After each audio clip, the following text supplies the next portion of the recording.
আল্লাহ রাব্বুল আলামিনের কত দয়া, এখানে একটা দুইটা হাদিস এখানে বলে যায় আল্লাহ রাব্বুল আলামিনের দয়া কত। আন আবি হুরায়রা রাদিয়াল্লাহু তাআলা আনহু قال قال رسول الله صلى الله عليه وسلم إن لله مئة رحمة أنزل منها رحمة واحدة بين الجن والإنس والبهائم والحوائم فيها يتأتفون وبها يتراحمون وبها تهتف الوحش على ولدها وأخر الله 99 رحمة يرحم بها عباده يوم القيامة।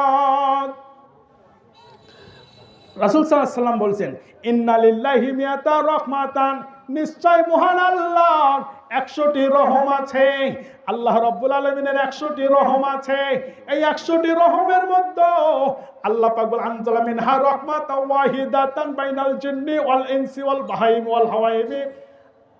আল্লাহ পাকের নবী বললেন যে একটা রহম দিয়া, আল্লাহ রাব্বুল আলামিনের 100টি রহম আছে, তার মধ্যে একটা রহম দিয়া আল্লাহ রাব্বুল আলামিন সারা বিশ্বের সমস্ত মানুষদেরকে, সমস্ত জিনদেরকে, কীটপতঙ্গকে, সমস্ত কিছুকে আল্লাহ পাক ঢেকে দিয়েছেন।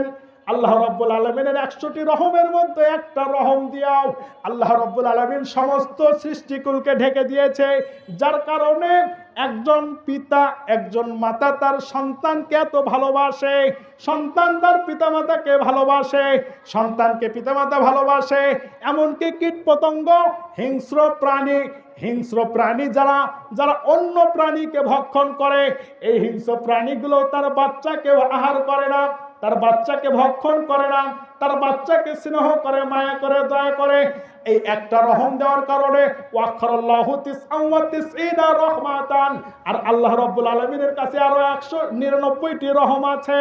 ইয়ারহামু বিহা ইবাদাহু ইয়াউমাল কিয়ামাত, যে 99টি রহম দিয়া মহান আল্লাহ তার বান্দাদেরকে কিয়ামতের দিনে, কিয়ামতের ভয়াবহ কঠিন দিনে তার বান্দাদেরকে বাঁচাইবে। আল্লাহ রাব্বুল আলামিনের 100টি রহমের মধ্যে একটি দিয়ে আল্লাহ পাক সারা পৃথিবীর সমস্ত কিছুকে ঢেকে দিয়েছেন।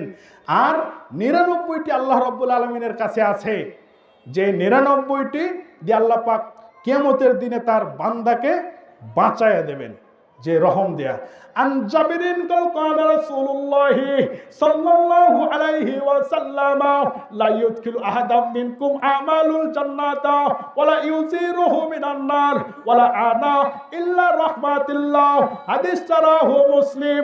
আল্লাহর নবী বললেন, নিশ্চয় আল্লাহ রাসূল বলছেন, লা ইউদখিলু আহাদাম মিনকুম আমালুল জান্নাতা, কোন ব্যক্তি আমল করে জান্নাতে যেতে পারবে না, আমল করে জান্নাতে যেতে পারবে না, সালাত আদায় করে, সিয়াম পালন করে, যত আমল করুক না কেন জান্নাতে যেতে পারবে না, জাহান্নাম থেকে বাঁচতেও পারবে না। আল্লাহর নবী বললেন, ওয়ালা আনা, আমিও পারবো না। রাসূল সাল্লাল্লাহু আলাইহি ওয়াসাল্লাম বলছেন, লা ইউদখিলু আহাদাম মিনকুম আমালুল জান্নাত ওয়া লা ইউজিরহু মিনান নার, আমল করে কেউ জান্নাতে যেতে পারবে না। আমল করে, শুধু আমল দিয়ে জান্নাতে যাবে, আমল করে কেউ যেতে পারবে না, জাহান্নাম থেকে বাঁচতেও পারবে না। রাসূল সাল্লাল্লাহু আলাইহি ওয়াসাল্লাম বললেন, ওয়ালা আনা, মুসলিম শরীফের হাদিস। রাসূল সাল্লাল্লাহু আলাইহি ওয়াসাল্লাম বললেন, ওয়ালা আনা, আমি নবী আমিও পারবো না, আমি নবী আমিও পারবো না। যে রাসূল সাল্লাল্লাহু আলাইহি ওয়াসাল্লাম সম্বন্ধে আল্লাহ পাক বলছেন যে ফাকাদ গুফিরা লাহু মা তাকাদ্দামা মিন জানবিহি ওয়া মা তাআখার, রাসূল সাল্লাল্লাহু আলাইহি ওয়াসাল্লামের পূর্ববর্তী পরবর্তী নবুয়তের আগের পরের সমস্ত পাপকে আল্লাহ রাব্বুল আলামিন ক্ষমা করে দিয়েছেন। তো রাসূল সাল্লাল্লাহু আলাইহি ওয়াসাল্লাম এটা কেন বললেন?